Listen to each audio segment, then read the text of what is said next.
Hello everyone. In this session, we shall discuss about real numbers. Before getting into this, first let us know about Euclid's division lemma.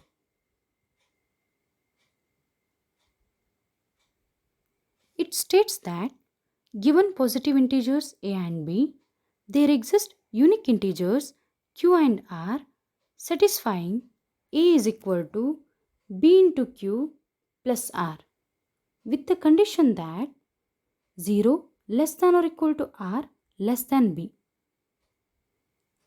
The integers q and r are called the quotient and remainder respectively. So it means if you take any two positive integers a and b and you divide a by b, then we'll get quotient and remainder. Let us take quotient as small q and remainder as small r. Here we are dividing a by b. So a is called dividend and b is a divisor. And what is the condition for remainder r? Remainder r must be greater than or equal to 0 and less than divisor, that is b. Let us explain this by taking an example.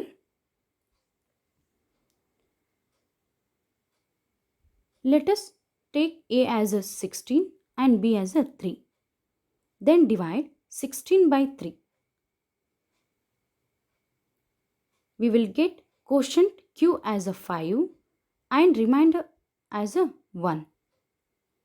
Here we have a is equal to 16, b is equal to 3, q is equal to 5 and r is equal to 1. So we can express 16 is equal to 3 into 5 plus 1. 3 5s are 15 plus 1 16. So a is equal to bq plus r. Here remainder is 1 which is less than divisor, that is 3. So we have a condition that remainder always greater than or equal to 0 and less than divisor. This is about Euclid's division lemma. Next, fundamental theorem of arithmetic. Fundamental theorem of arithmetic, also called as unique factorization theorem or unique prime factorization theorem. It states that every composite number can be expressed as product of prime numbers, and this factorization is unique except for the order of its factors. Let us take an example. 15. 15 can be expressed as 5 into 3, or we can write 3 into 5. Order of writing these factors does not matter. Here 15 is a composite number and 5 and 3 are the prime numbers. So composite number can be expressed as product of prime numbers. And we'll take one more example, 16. 16 can be expressed as 2 into 2 into 2 into 2. Here 2 is the prime number and 16 is the composite number. 16 can be expressed as product of prime numbers. And next we have one result. For any two positive integers a and b, HCF of a and b into LCM of a and b is equal to a into b. Nothing but the product of HCF and LCM of any two positive integer is equal to product of those positive integers. We'll take one example. Take a as a 10 and b as a 15. The product of 10 and 15 is 150. Please remember this value 150. Next, we'll find HCF of 10 and 15. We'll get it as 5. And LCM of these two numbers is 30. The product of HCF and LCM is 30 into 5. We'll get 150.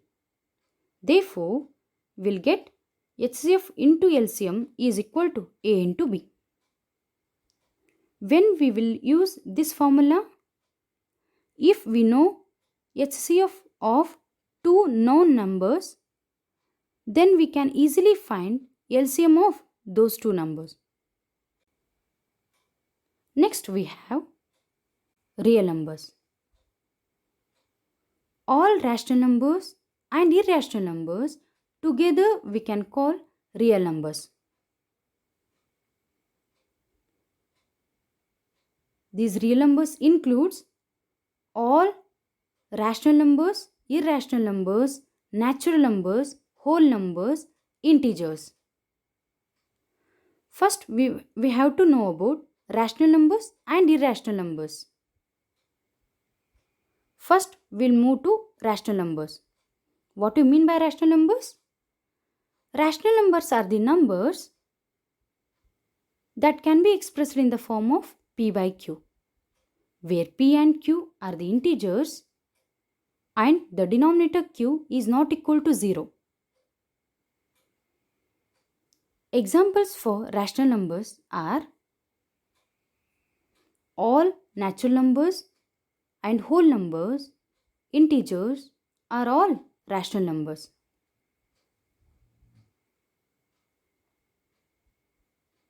Any integer or a number with terminal or repeating decimals are rational numbers.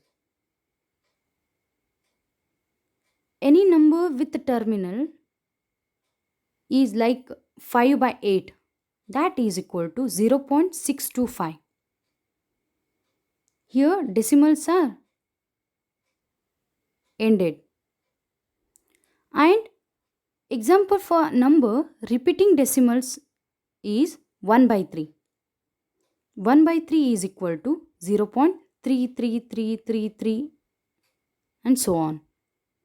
Here the decimals are recurring. All such numbers are known as rational numbers. These are the examples for rational numbers. Next, we have irrational numbers. An irrational number is a number that cannot be expressed in terms of P by Q. Irrational numbers have decimal expansions that neither terminate nor recurring. Examples for irrational numbers are root 2, root 3, root 15, pi minus root 2 by root 3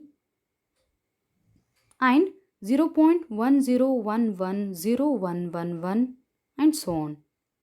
Here root 2 value is 1.4142135623730950 and so on.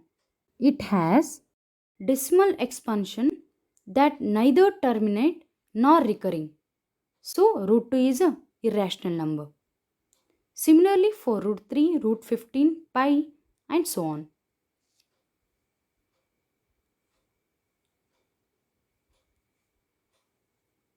So we can conclude that all natural numbers, whole numbers, integers are rational numbers, and all rational numbers and irrational numbers together we can call real numbers.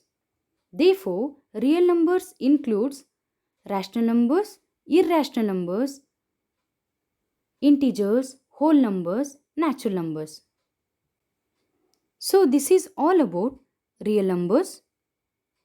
In the next session, we will learn about fractions. Till then, thank you.